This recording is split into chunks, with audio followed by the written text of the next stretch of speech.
یاد نہیں رہتی، تو کچھ باتیں مجھے ابھی یاد آئی ہے یورپ کے زوال کے تعلق سے. جیسا کہ میں نے آپ کو بتایا کہ یورپ نے بہت ترقی کی. عالم اسلام نے یورپ کو سائنس کی دہلیز پہ لا کے چھوڑ دیا تھا. سائنس کی دہلیز کے اوپر عالم اسلام نے، مسلمان سائنسدانوں نے یورپ کو لا کے چھوڑ دیا. پھر اس کے بعد جو ہے 7ویں صدی سے 16ویں صدی کے آخر سے لے کے تو ابھی تک 20ویں صدی 21ویں صدی تک یورپ جو ہے بہت ترقی کیا. سائنس اور ٹیکنالوجی میں بہت آگے چلا گیا اور ستاروں تک وہ اس کی پہنچ ہو گئی اور وہاں تک اس کی راکٹ اور بھیجنے لگے. تو اس دوران جو ہے یورپ کے اندر، جیسے آپ کو بتایا میں نے کہ کفر اور الحاد، وہاں کا جو مذہب تھا عیسائی مذہب کے اندر جو ہے لوگوں نے شکوک و شبہات پیدا کیے عیسیٰ علیہ السلام کی ذات کے اوپر کہ وہ ہے یا نہیں ہے، اور جس کی وجہ سے وہاں پہ کفر پھیل گیا اور الحاد پھیل گیا، ایتھیزم پھیل گیا یورپ کے اندر. اور یورپ کے اندر جو ہے ابھی 90% لوگ اپنے آپ کو جو ہے کنٹری، یورپ کے 90% کنٹری اپنے آپ کو عیسائی کنٹری نہیں بولتے، بلکہ ابھی غیر مذہبی کنٹری بولتے ہو لوگ. یورپ کی جتنے بھی کنٹری ہے، امریکہ ملا کے، جو یورپ کے اندر سب داخل ہے. خالی میں یورپ بولا تو خالی یورپین کنٹری نہیں ہے، بلکہ اس کے اندر پورا مغرب ہے، اس کے اندر آسٹریلیا بھی ہے، اور اس کے اندر امریکہ کے بھی ہے، نارتھ امریکہ ہے، ساؤتھ امریکہ ہے، جتنے ویسٹرن بلاک کے اور جتنے کرسچن کنٹری ہے سب اس میں یورپ میں ہی ہے.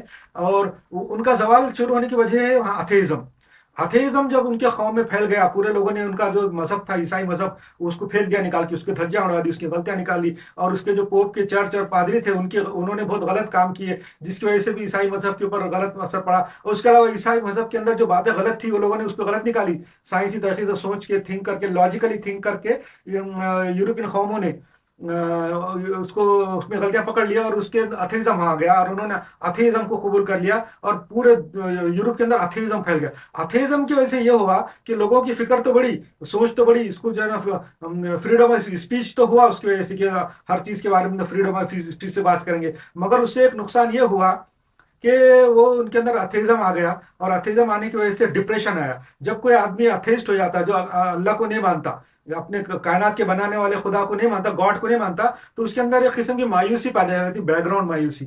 وہ مایوسی اس بات کی رہتی ہے کہ اب مرنے کے بعد کچھ نہیں ہونے والا ہے، کچھ ملے گا نہیں، مر گئے، کام ختم ہو گیا. تو یہ جو بیک گراؤنڈ مایوسی رہتی اس کو ڈپریشن بولتی. جب وہ ڈپریشن میں آ گئے تو پھر ان کے اندر جو ہے حوصلہ، جذبہ ختم ہو گیا، امنگ ختم ہو گئی، جس کی وجہ سے وہ تعلیم حاصل نہیں کرنے لگے. جو یورپ کے جو نوجوان ہیں، لوکل لوگ ہیں، یورپین لوکل لوگ ہیں، جو رومن تھے، اصل میں رومن، یونان، گریس، یہ سب لوگ تھے، وہ کوکیشین نسل کے، وہ لوگوں کے اندر ایتھیزم آنے کی وجہ سے ان کے اندر ایک ڈپریشن آ گیا، بیک گراؤنڈ مایوسی آ گئی، اور کفر کی وجہ سے مایوسی آ جاتی.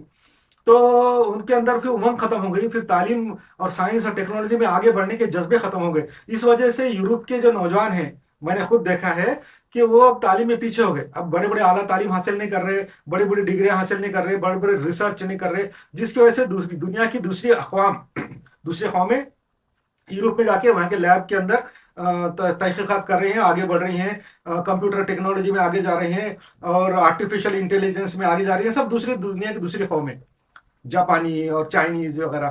تو اب جو ہے یورپ پچھڑ گیا، یورپ کا زوال آ گیا، اور یورپ کا بالکل اب زوال پذیر ہے. اب جو ہے یورپ کی اگر ایسی چلتی رہی، یہی حالت ان کی چلتی رہی، تو یورپ بالکل برباد ہو جائے گا، بالکل جو ہے تو مارجن پہ آ جائے گا، بالکل بیک فوٹ پہ آ جائے گا، بالکل نچلے درجے پہ آ جائے گا. جیسا کہ آج مسلمان ہیں، مسلمانوں کا بھی بہت بڑا عروج ہوا ان کا. تقریباً 1200 سال دنیا میں حکومت رہی، اعلیٰ ترین حکومت رہی، اور پوری دنیا پہ چھائے رہے. پورے دنیا کے جو ہے پائنیر تھے، امام تھے، پوری دنیا کے امام تھے. پورے دنیا کا علم مسلمانوں کے پاس تھا، پورے دنیا کا علم حاصل کرنے کا تھے. پوری دنیا کے لوگ مسلمانوں کی یونیورسٹی میں آتے تھے. یہ مسلمانوں کا دور تھا، بہت طاقت تھی، ہر قوت تھی، بارود تھی ان کے پاس. اس زمانے کا ایٹم بم جو مسلمانوں کے پاس تھا، بارود، جس کو گن پاؤڈر بولتے، وہ تھا. اور پوری دنیا پہ مسلمان چھائے ہوئے تھے، حاکم تھے، اور یہ سمجھتے تھے کہ اب ہماری حکومت طاقت کبھی ختم نہیں ہوئیں گی. مگر اللہ تعالیٰ نے قرآن شریف میں فرمایا ہے، سورہ ہود میں، سورہ نمبر 11، آیت نمبر 57 میں، اگر تم اللہ رسول کی نافرمانی کریں گے، صحیح بات نہیں مانیں گے، تو ہم اس بات پہ قادر ہیں کہ ہم تمہاری جگہ دوسری قوم کو لا کے کھڑے کر دیں گے.